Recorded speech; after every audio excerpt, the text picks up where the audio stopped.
Thanks, Ram, and my fellow panelists on the dais and this august audience. So I'm here to fill in the gap from my fellow venture capitalist, accelerator, Ravi Narayan. Ram requested me saying that, let me come and share some of my thoughts on it. So let me give it a different twist altogether. First and foremost, do we know that we used to have incubators even 100 years back? Any form of incubation? Sushilji, thank you so much. You have made my life very easy. We are possibly one of the oldest incubation society in the world.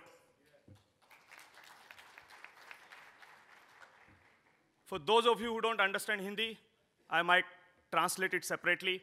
But I think we are all familiar with Calcutta's gaddis. Huh? Calcutta gaddi जानते हैं? हाँ, वो क्या था?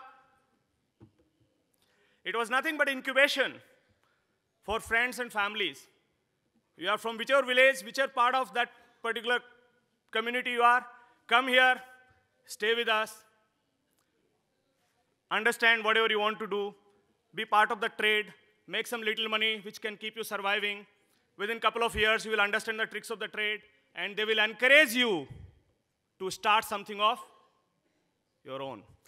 And I can guarantee you that today, majority of the Indian entrepreneurs who are billionaires have started on one or the other Calcutta gaddis.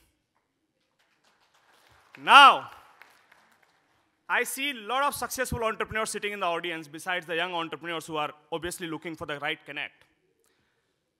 Are we doing the job well now? This is a question that we need to answer. If you are doing it, please continue doing it. If you are not doing it, the time is that maybe your forefathers were also incubated by somebody, or you have been incubated by somebody. Are we doing the job? Forget about the scale of money that we have. Forget about what your children are doing and what business you are in. I have one simple appeal to make to this august audience which can afford to be that Calcutta gaddi, to be that mentor. In whatever way you can. And I'll tell you, you have some inhibitions to contribute to that. And let me handle some of those inhibitions if I can. One of the inhibitions that we have is, I don't understand these young guys. I am an older generation man. These guys come up with e-commerce idea.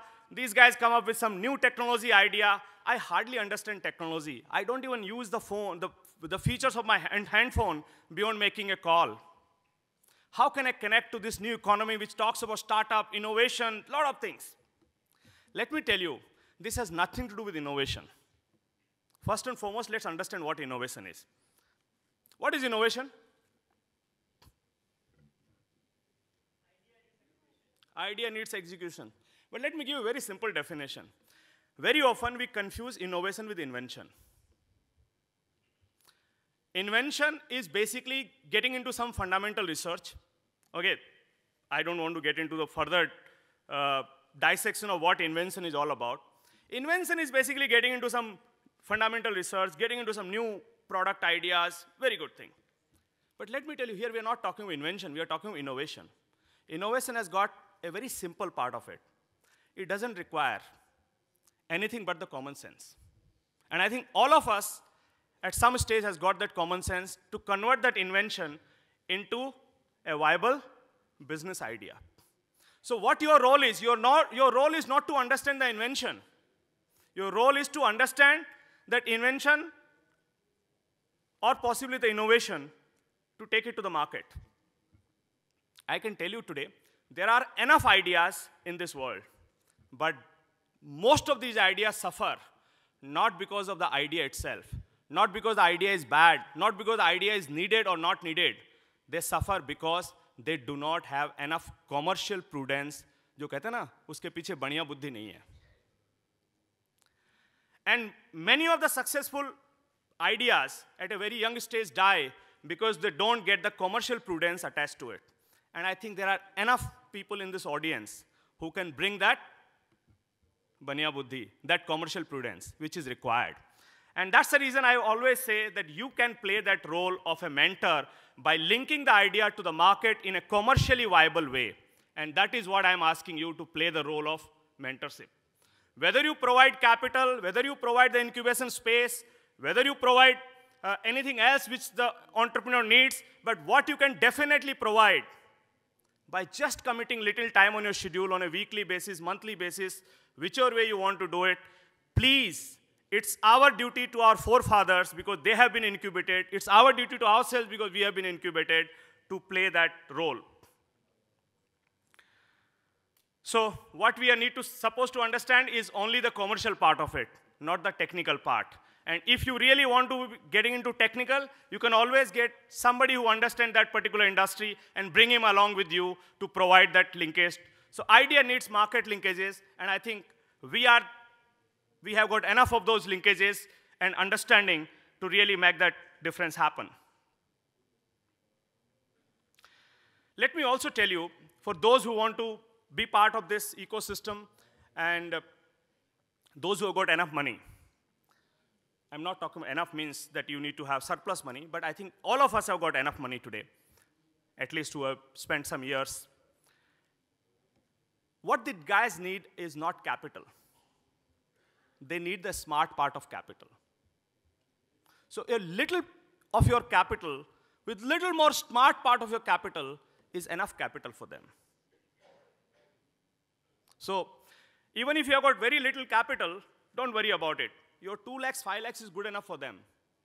But I believe what they're going to get from you as part of that mentorship, as part of that Calcutta Gaddi, is going to be enough, loaded in favor of the smartness, that I think that's good enough for them. So please bring, if not capital, at least the smart part of the capital. And let me tell you, today the world has come to a stage where there is enough money chasing the startups. What startups are actually looking at, hey guys, I'm talking on behalf of the guys who are seeking money. Always, and this is a message to my young entrepreneurs, fellows who are sitting in the audience, please look for that smart part of it. Even if somebody is willing to give you maybe 1.5 times of the valuation or 2 times of the valuation, that's not your success mantra. Ask the investor who is coming in you, what will be your contribution to make this capital smart for me?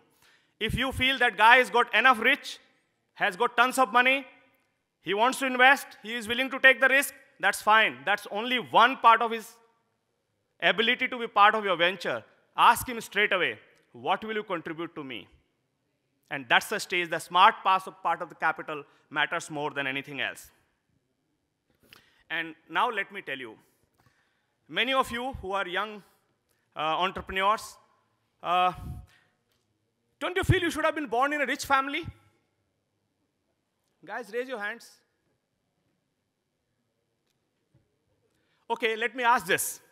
Don't you feel that you got too little capital to pursue your ideas? Oh, everyone has good capital also. Nobody is raising hands. Guys, raise it. Others can see it. Okay, so you feel that not having abundant capital is a challenge for you. But let me tell you, that can also be a blessing for you. How is it? Have you thought not having adequate capital is a blessing for you? Okay, it's good enough to hear yes. But tell me why. It's an opportunity for you. Zeal to work. Very powerful. We need to impart energy to all the young guys.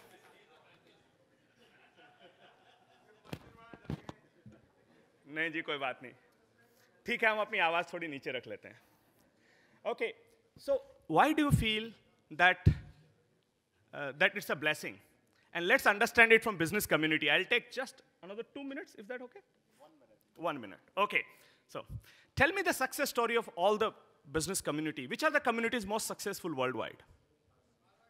Marwadis, Gujaratis, Jews, Sindhis. और भी कुछ बोल दीजिए चलेगा Jews.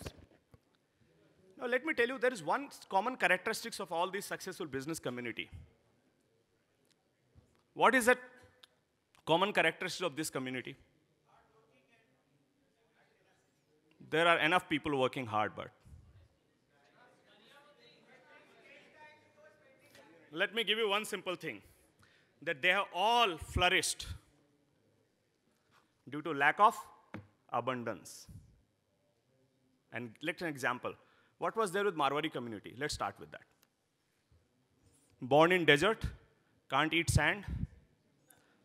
Obviously have to go out with that dhoti, whatever called lota and dori, whatever it is, and look for that Calcutta incubation, Calcutta gaddi, incubated, obviously, and that the deprivation lead to creation of abundance for them, not only for them, but also for community. Look at what happened to Gujarati, and Gujarati also particularly look at the Kutchis. What was there? Can't eat salt. What happened to them? They all went around the world. Something similar to what has happened to Marwaris. I think they have created, again, similar thing. What happened to Jews? Look at what happened to Sindhis. The community was absolutely at the bottom of its, we can say, economic power when they came post-partition. What happened? Today, those guys migrated all across the continent, created a global trading hub. Common link. Not having enough to survive. When you don't have enough to survive, you bring abundance around you. Look at Jews. What has happened to Jews, guys? Think of Jews 40 years back. What was there with Jews? They as a community have survived a tremendous amount of willpower. And that willpower, let me tell you guys, has come out of what? Not having enough. So guys, those of you who don't feel you don't have enough, this is a blessing in disguise for you. Feel proud that you have the opportunity to create. And let me give you another thing now. For those who are born in business family, this is the biggest challenge that you are born with. Okay? For those who are born in business family, and particularly successful business families, and particularly third generation onwards, including, I could even count second generation onward, the biggest challenge you have in life is not having enough willpower to work for it. So I've got one simple suggestion to make for those who are part of this club here. How many of you are part of this club? Okay. One suggestion. Treat your dad nothing beyond venture capitalist, nothing beyond angel investor.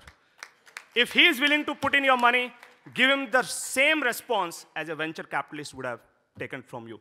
Give him the reporting as much as you want, and please, even if you've got $100 million worth of business, at least be eligible by creating $5 million of business on your own, $10 million of business on your own, before you can seek your claim to that gaddi, saying that I'm entitled to part of your business.